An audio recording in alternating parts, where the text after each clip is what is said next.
지난주에는 우리가 모세의 믿음을 우리가 살펴봤습니다. 지난주에 모세를 살펴봤는데 모세의 무엇을 살펴봤어요? 모세의 선택. 우리는 늘 선택의 길에 서 있지만 모세는 어떻게 선택을 했습니까? 세상의 가치에 떠밀림이 아닌 믿음으로 선택을 했다. 세상의 특권과 세상의 혜택을 내려놓고 믿음으로 선택했다라고 하는 거예요. 그래서 지난주에 그런 말씀드렸죠. 밀림이 아닌 믿음으로 선택을 하자. 떠밀리는 게 아니에요.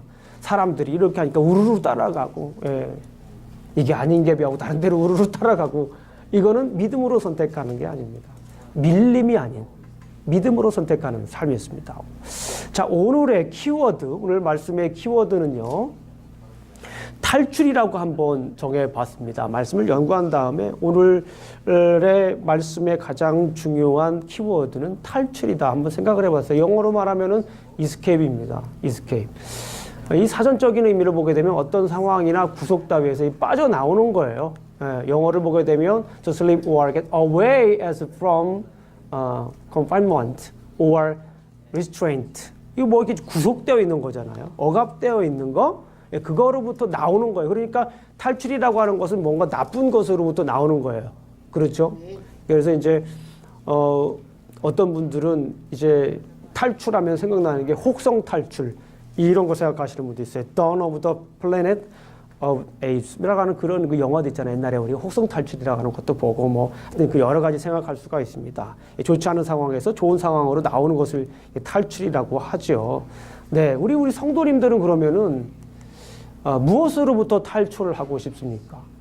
제가 일일이 찾아가서 다 여쭤보고 이렇게 좀 나눠보고 싶지만 그럴 수는 없잖아요.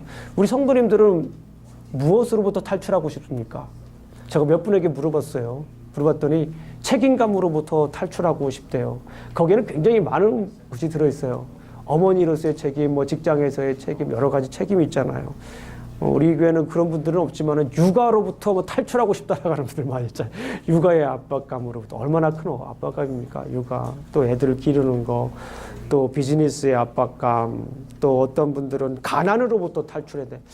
요즘은 그런 얘기를 많이 하시지 않지만 70년대만 하더라도 60년대만 하더라도 정말 가난으로부터 탈출해야 되는 것이, 배고픔으로부터 탈출해야 되는 것이, 요즘 애들에게 배고픔이 뭐요라고 하면 뭐요라고 하는 이렇게 얘기를 알 수 있을 수 있어요.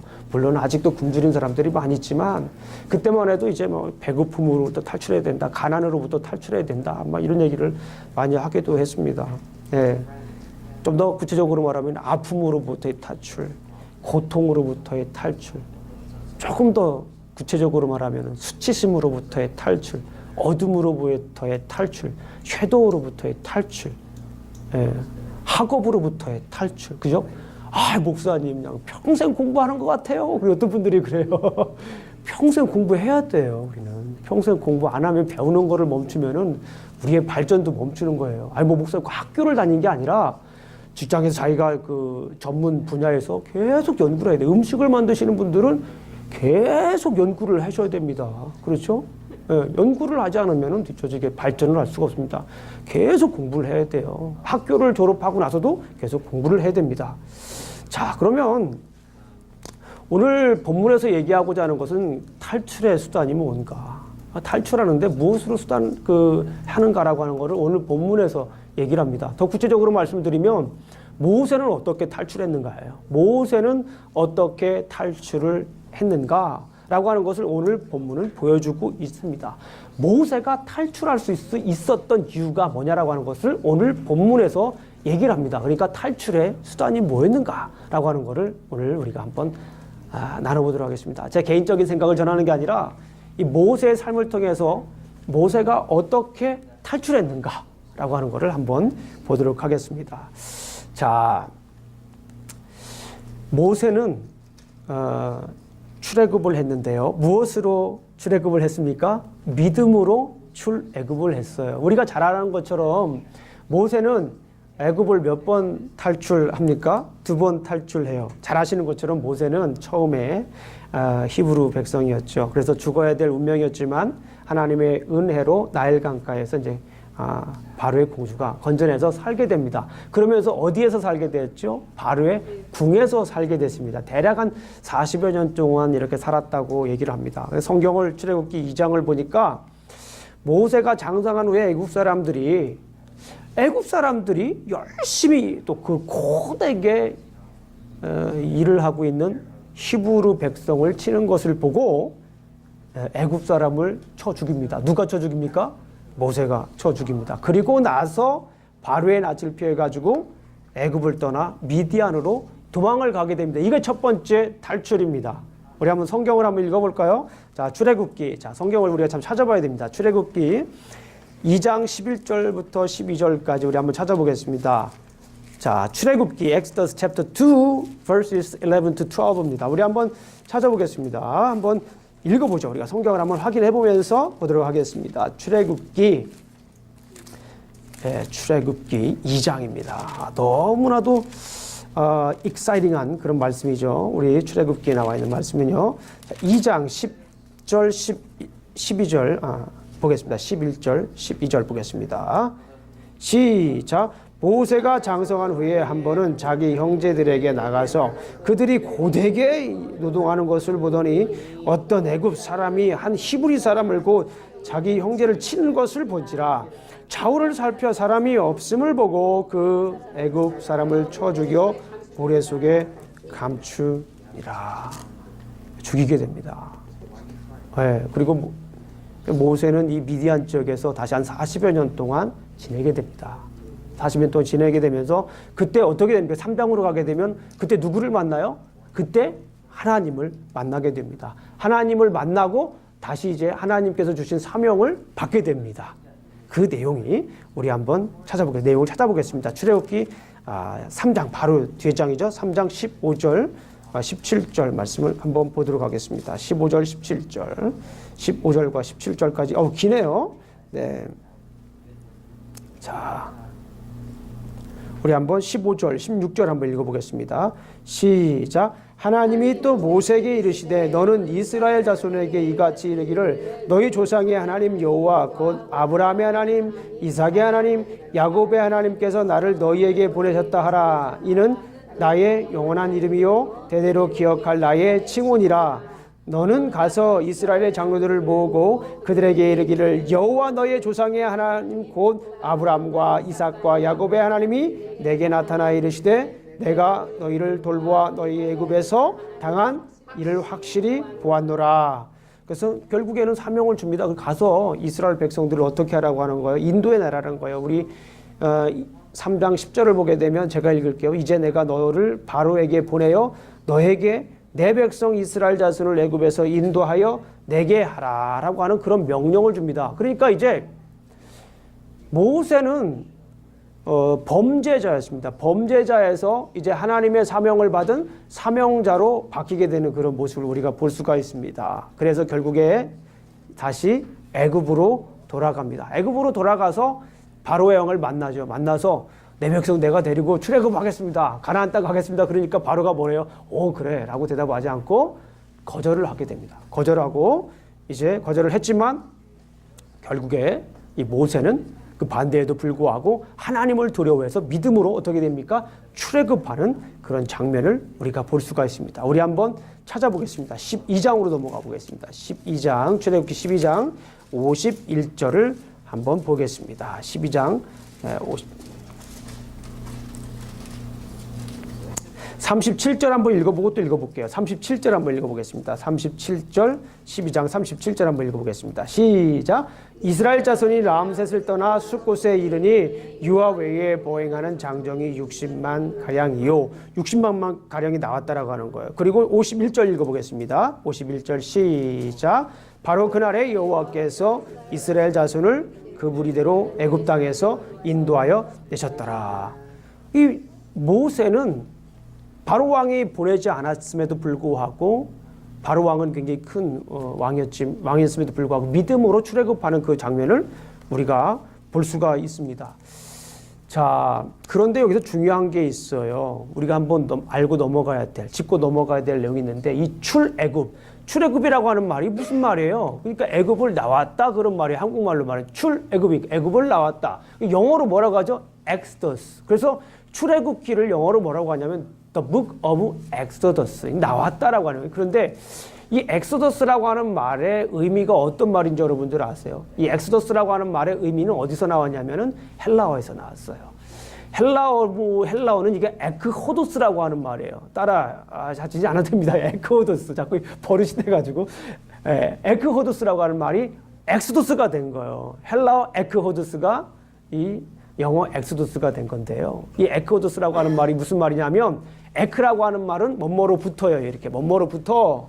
호도스라고 하는 말은 뭐냐면 헬라어로 길이라고 하는 뜻이에요. 그러니까 엑소더스라고 하는 것은 우리가 그냥 영어 표현으로 알고 있지 뭔가 탈출이다라고만 알고 있지만 원래 의미는 뭐냐면 길로부터 나온 거다라고 하는 거예요. 엑소더스라고 하는 거죠. 그러니까 단순히 여기서 모세가 출애굽했다라고 하는 것은 지형적으로 요즘 말로 말하면 이집트라고 하는 그 지역을 나왔다라고 하는 것을 의미하는 것이 아니에요.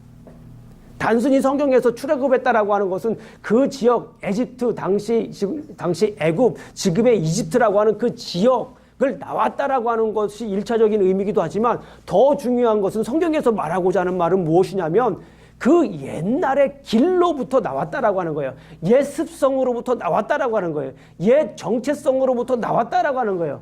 옛 삶의 방식으로부터 나왔다라고 하는 거예요. 옛 삶의 가치관으로부터 나왔다라고 하는 거예요. 옛 성품으로부터 나왔다라고 하는 것이 바로 이 출애굽이라고 하는 것이 가지고 있는 원래적인 의미라고 하는 거예요. 단순히 지형적으로 나온 것만은 아니다라고 하는 거예요. 여러분들 잘 아시는 것처럼 이 길이라고 하는 것은 좀 전에 제가 말씀을 드렸지만은 단순히 길이라고 하는 것은 어떤 곳을 도달하기 위한 하나의 안내하는 그런 것이 아닙니다. 길이라고 하는 것은 우리가 잘 아는 것처럼 뭐 우리말로 번역하면 이 도라고도 하지 않습니까? 도라고 하는 것은 어떤 것에 있어서의 진리이기도 하잖아요.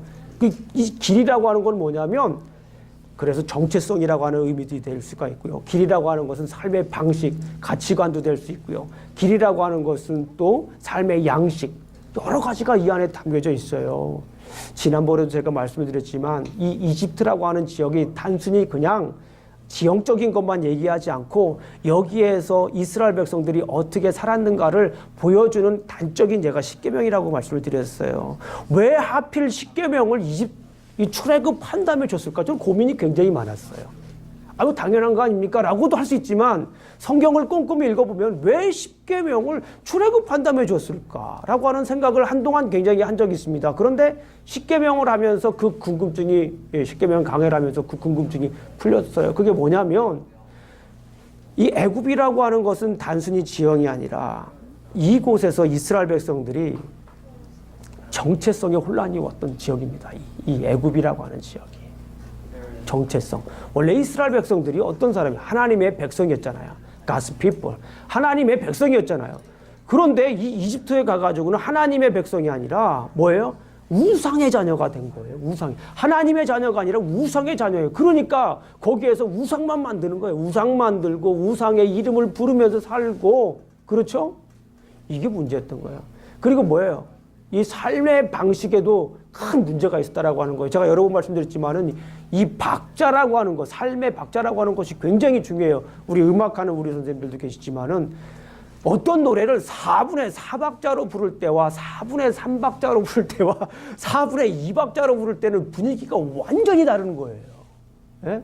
강약약, 중강약, 강약, 중강약, 강약, 뭐 굉장히 다르잖아요. 찬송가는 대부분 다 4분의 4박자로 많이 되어 있죠. 어떤 박자로 살아가느냐라고 하는 것은 매우 중요한 거예요. 그래서 제가 여러 번 말씀드렸지만 쉼숨삼의 박자. 그렇죠. 우리 벌써 이제 뭐 머릿속에 이제 뭐 다 들어와 있어요. 쉼숨삼의 박자. 이 하나님의 창조의 섭리죠. 안식일. 그죠? 쉼숨삼. 하나님의 창조의 섭리대로 살아가는 게 이스라엘 백성들의 삶의 방식이었어요. 그렇게 살아갔어요. 그 박자대로 살아갔단 말이에요. 그런데 이집트로 가가지고는 그 박자가 아니라 이집트의 태양신이 만들어 놓은 태양력대로 살아갔다라고 하는 거예요. 삶의 방식이 바뀌었죠. 그리고 가치관의 혼란이 생깁니다. 사람들을 보는 시각들이 달라지는 거예요. 예전에는 사람, 뭐예요? 하나님의 형상. 그죠? 하나님의 형상을 입은 하나님의 이미지대로 만든 사람. 그러니까 소중한 사람. 이렇게 생각을 했었는데 이제는 사람이 노동력으로 이제 저하되는. 노동력밖에 안 돼요. 네, 부모도 마찬가지예요. 부모 하나님의 형상. 나는 부모의 형상을 입은 사람이다. 라고 하는 그런 성경적인 생각을 가지고 있었는데 어떤 생각을 해요? 부모 노동력이 자꾸 저하되게 되면 하나의 좀 거추장스러운 분이 될 수도 있다라고 하는 것이 이 히브리 백성들이 애굽에서 경험한 그런 내용들이다라고 볼 수가 있습니다. 여러분은 어떻습니까? 여러분들도 출애굽 하셔야 됩니다. 아멘. 우리도 애굽의 길에서 이제 나오신 분들 계시지만 아직도 애굽의 길에서 서성이고 어디로 갈까 고민하시는 분들 계십니까? 애굽의 길에서 나오시길 주님의 이름으로 축원합니다. 그리고 새 길로 가시기를 주님의 이름으로 축원합니다. 그 예수님을 믿는 순간부터 우리는 완전히 뭐가 되는 거예요? 새로운 존재가 되는 거예요. 예수님을 믿는 순간부터 우리는 뭐가 되는 거예요? 완전히 새로운 존재가 되는 거예요. 탈출하는 거예요. 옛날의 습성으로부터 탈출하는 거예요. 옛날의 모습을 벗어 던지고 완전히 탈출하는 거예요. 예, 옛날의 길대로 걸어갈 길대로 가는 것이 아니라 새로운 길을 가는 거예요. 그래서 예수님이 그런 말씀을 하셨잖아요. 나는 길이요, 진리요, 생명이니 나로 말미암지 않고는 아버지께로 올 자가 없느니라. 한번 따라해 보겠습니다. 나는 길이요, 진리요, 생명이니 나로 말미암지 않고는 아버지께로 올 자가 없느니라. I'm the way, the truth, and the life. No one comes to the Father except by me. I'm the way. 왜 여기에서 예수님이 I'm the way라고 얘기를 하셨을까요? 옛날의 길로부터 나오라라고 하는 거예요. 옛날 걷던 그 길을 이제 딱 끊어버려. 그만 난 그 길로 안 가. 새로운 길로 가는 거예요. 새로운 존재이기 때문에 새로운 길로 가는 거예요. 이것이 이제 애굽으로부터 우리가 나와야 되는 그 모습이다라고 볼 수가 있습니다. 자, 그리고 이제 주인이 바뀐 거예요. 예수님을 믿는다라고 하는 것은 주인이 완전히 바뀐다라고 하는 거예요. 이거 정말 굉장히 중요한 말입니다. 예전에는 내 스스로 내 주인이었고 나의 직장 상사가 나의 주인이 될 수도 있고 나의 부모님이 나의 주인이 될 수도 있는데 이제는 내 주인이 더 이상 내가 아니라는 거예요. 내 주인이 누가 되는 거예요? 예수님. 그러니까 내 마음대로 할 수가 없는 거예요. 우리가 예수님을 믿는다라고 하는 것은 두 가지 의미가 있습니다. 예수님을 믿는다라고 하는 것은 I believe in Jesus Christ as my personal Lord and my Savior. 그러니까 나의 주님으로 믿고 나의 로드, 나의 메스터로 믿는 거예요. 이제 더 이상 내가 내 마음대로 할 수가 없는 거예요. 이제 내가 더 이상 옛날의 모습을 가지고 있는 내가 아니라 이제 새로운 사람이 완전히 새로운 사람으로 바뀌게 되는 거예요. 완전히 딴 사람으로 바뀌기 때문에 딴 사람으로 우리가 살아야 될 줄로 믿습니다. 옛날에 우리가 가지고 있던 이 습성들을 완전히 주님의 이름으로 벗어버리시기를 주님의 이름으로 축원합니다. 버리셔야 될 줄로 믿습니다. 우리 로마서 12장 1절 2절 말씀을 제가 읽어드릴게요. 너희는 이 세대를 본받지 말고 오직 마음을 새롭게 함으로 변화를 받아 하나님의 선하시고 기뻐하시고 온전하신 뜻이 무엇인지 분별하도록 가라. 오직 마음을 새롭게 함으로 참 이 설교를 하면서도 항상 고민이에요. 우리 그리스도인들은 이게 바뀌어야 돼요. 아니 예수님을 믿는다라고 고백을 하면서 나는 그리스도인이라고 얘기를 하면서 똑같이 해요. 어떻게 똑같이 거짓말하고 똑같이 뒷거래하고 똑같이 남 속이고 그렇게 살아가면 뭐 하려고 예수님을 믿냐고요. 예? 이게 바뀐다라고 하는 것은 내 존재가 완전히 바뀌는 거예요. 딴 길 가는 거라니까요. 딴 길을 가는 거. 완전히 영어 표현에 그런 거 있잖아. 메이크오버 있잖아. 메이크오버. 어떤 사람 아주 그냥 막 촌스러운데 좀 이렇게 옷 잘 입혀주고 메이크업하면 완전히 머리도 자르고 그러면 완전히 바뀌는 걸 메이크오버라고 그러잖아. 이거 메이크오버 차원이 아니에요. 예수님을 믿고 내가 바뀐다라고 하는 것은 완전 트랜스포메이션 되는 거예요. 여러분 트랜스포메이션 영화 봤죠? 자동차가 막 로봇 되는 거. 완전히 차원이 바뀌는 거예요. 완전 예수님을 믿는다라고 하는 것은. 그러니까 사실은 우리가 예수님을 믿으면서 직장 생활에서 자기가 서 있는 자리에서 부모로서 하나하나 노력하면서 막 영어를 막 스트러글링 하면서 말씀 가지고 막 살아가려고 노력하는 사람들이 얼마나 귀한지 몰라요. 그런 분들이 많아야 돼요. 근데 제가 우리 성도님들 이렇게 가만히 보게 되면 그렇게 사시는 분들이 너무너무 많아서 저는 너무너무 기쁩니다. 뭐 저만 기쁘겠어요? 우리 주님이 기쁘시겠죠. 우리 성도님들 한 분 한 분 제가 아침에 새벽에 여기 기도 제목 다 있잖아요. 기도 제목 가지고 하나하나 펴놓고 기도합니다. 그러면 그분들의 사업을 위해서도 기도하고 직장을 위해서도 기도하고 가정을 위해서도 기도하고 그래요. 근데 그 기도할 때마다 이 감동이 있어요. 감동이. 아, 이분이 참 얼마나 귀하게 사시는구나. 우리 성도님들이 얼마나 귀하게 사시는가를 볼 수가 있어요. 이제 예수님을 믿는다라고 하는 걸 완전히 바뀌는 거예요. 탈출하는 거예요. 옛 길로부터 뭐 하는 거예요? 출애굽하는 거예요. 그냥 성경에서 모세가 출애굽하고 믿음으로 출애굽하는 것처럼 우리 완전히 출애굽해야 됩니다. 완전히 바뀌어야 되는 거예요. 삶이 바뀌어야 돼요. 내 습성이 바뀌어야 돼요. 어떤 분들은 그런 얘기하는 거 있어요. 아, 변화야 됩니다. 그러면 목사님, 우리 어머니가 그러는데 변하면 죽는데요. 그런 분들이 있어요. 좋은 쪽으로 변하는 거예요. 예. 자, 어떤 분들은요, 예수님을 믿기 전에 하고 믿은 후에 달라져야 되는데요. 예전에 예수님을 믿기 전에는 막 그 마음이 아픈 일이 있으면 아무것도 못해. 막 주저앉고 아무것도 못해. 예. 방 안에 막 숨어 있어야 돼. 근데 예수님을 믿고 난 다음에도 똑같이 하면 그거 정말 곤란한 거예요. 아, 예수님을 믿고 났으면 옛 길을 벗어버려야 되는 거예요. 쉽지는 않습니다. 그러나 성경에서 그렇게 말씀하고 있기 때문에 그걸 믿는 게 믿음이에요. 그 말씀을 믿는 게 믿음이라고요. 예수님을 믿으면 주저앉았다가도 일어날 수 있는 힘이 생기는 거예요. 예수님을 믿기 전에는 사람들 만나기도 힘들어요. 무슨 어려운 일이 있으면 사람들을 만나기도 힘들어요. 그런데 예수님을 제대로 믿는다면 그걸 더 번져야 되는 거예요. 그러려고 예수님께서 십자가에서 못 박혀 돌아가신 거 아닙니까? 예수님이 그 십자가를 생각하면서 내 스스로 그걸 변화시키기보다는 예수님을 생각하면서 그 삶을 변화야 됩니다. 어떤 분들이 수치심 때문에 평생 동안 고민하시는 분들이 있어요. 자, 언젠가도 말씀을 드렸지만은 어렸을 때 받은 그 수치심 때문에 막 40살이 넘었는데 제가 상담도 한 번은 40살이 넘었는데도 그것을 벗어나지 못해요.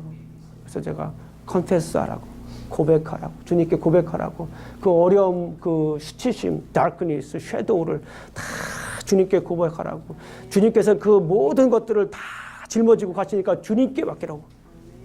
그런데 우리는 그걸 주님께 안 던지고요. 주님께 안 맡기고 옆에 사람한테 자꾸 맡겨요. 죽어요. 옆에 사람들. 네. 상담하시는 분들은 상담사를 찾아가서 말씀하시는 분들은 다행이에요. 얼마나 그러니까 상담사들도 상담받는 거 여러분들 아세요? 네? 제 친구가 테런티 카운티에서 저쪽 상담을 하는 친구가 있어요. 그 친구도 상담. 네. 그러니까 누구에게 얘기하는 거예요? 주님께 고백하는 거예요. 주님께 그 죄짐을 다 털어놓는 것입니다. 그러면은 주님께서 그 새로운 길을 열어 주시는 줄로 믿습니다. 아픔이 있습니까? 수치스러움, 괴로움, 열등감, 다들 말이 우월감도 있고요. 또 예습성 이런 모든 것들을 어떻게 다 벗어 던져야 돼요. 특히 보니까 이제 미국에서 이민 생활하시는 분들이 열등감이 왜 이렇게 많으신가 모르겠어요. 주님 믿는 사람들은 당당한 거예요. 우리 어떤 집사님 제가 신방하면은 신방 가날 때 목사님 화이팅! 당당히 걷는 거예요. 그렇게 하시는 분이 있어요. 당당히 걷는 거예요. 당당히 걷는 거예요. 예수님 믿는 사람들은 누굴 만나도 당당한 거예요. 그렇지 않습니까? 예, 벗어 던지고 당당하게 걷는 겁니다. 그런데 이 모세에게도 이 새로운 이 출애굽을 하면서 새로운 길을 걸면서 어려움이 있었어요. 장애물이 있었어요. 근데 그 장애물이 뭐였냐면 우리가 좀 전에 살펴보게 됐지만은 이 두려움이었어요. 두려움. 모세에게도 이런 방해물이 있었습니다. 두려움이 있었습니다. 예. 새로운 삶으로 변화하는데 하는 것이 쉽지가 않아요. 새로운 땅으로 간다라고 하는 것이 쉽지가 않아요. 그리고 거기에 서 있는 사람들이 때문에도 이게 쉽지가 않습니다. 모세도 처음에는 바로를 두려워했습니다. 우리 한번 볼까요? 출애굽기 2장 13절 14절 우리 한번 보겠습니다. 출애굽기 2장 13절 14절 출애굽기 2장 13절 14절 한번 보겠습니다. 자, 한번 읽어보겠습니다. 2장 13절 14절 한번 보겠습니다. 2장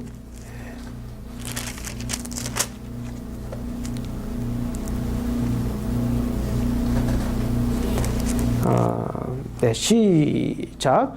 이튿날 다시 나가니 두 히브리 사람이 서로 싸우는지라. 그 잘못한 사람에게 이르되 내가 어찌하여 동포를 치느냐 하매 그가 이르되 누가 너를 우리를 다스리는 자와 재판관으로 삼았느냐. 내가 애굽 사람을 죽인 처럼 나도 죽이려느냐. 모세가 두려워하여 이르되 일이 탈로 나왔도다. 예, 모세도 두려움이 있었습니다. 그리고 3장 10절 한번 보겠습니다. 3장 10절 11절 한번 보겠습니다. 출애굽기 3장 10절 11절 한번 보겠습니다. 시작. 이제 내가 너로 바로에게 보내어 너에게 내 백성 이스라엘 자손을 애굽에서 인도하여 내게 하리라. 모세가 하나님께 아뢰되 내가 누구이기에 바로에게로 가며 이스라엘 자손을 애굽에서 인도하여 내리까.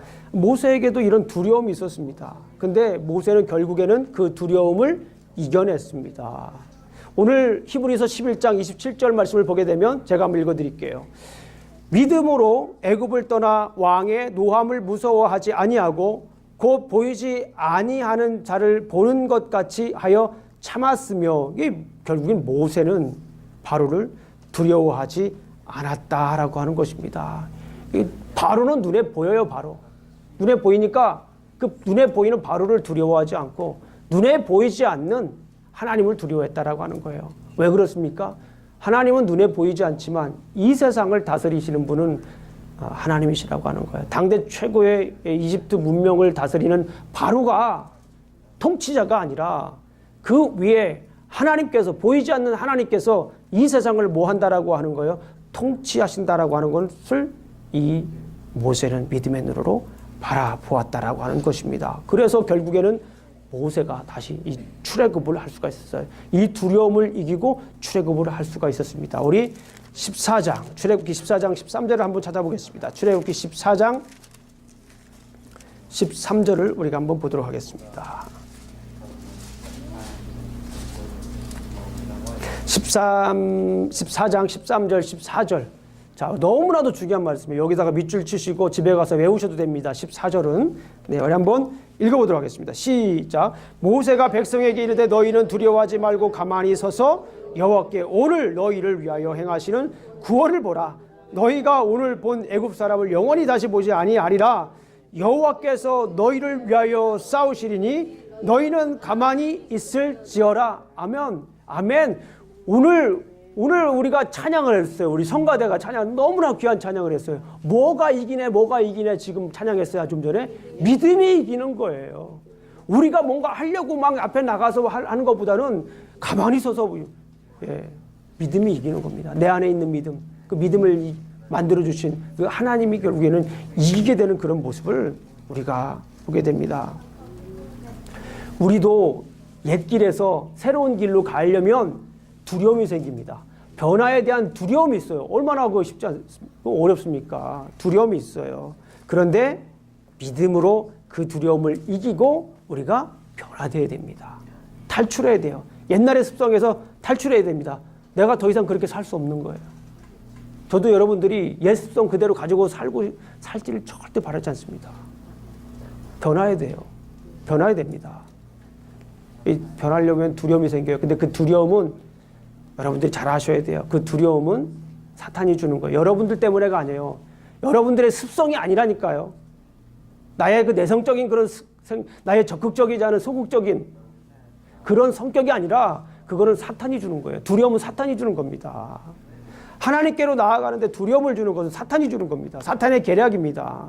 두려워서 변하지 못하게 하는 거예요. 이렇게 얘기를 하죠, 사탄이. 아, 지금 괜찮아. 뭐가 어때서? 그냥 몇 사람만 고생하면 돼.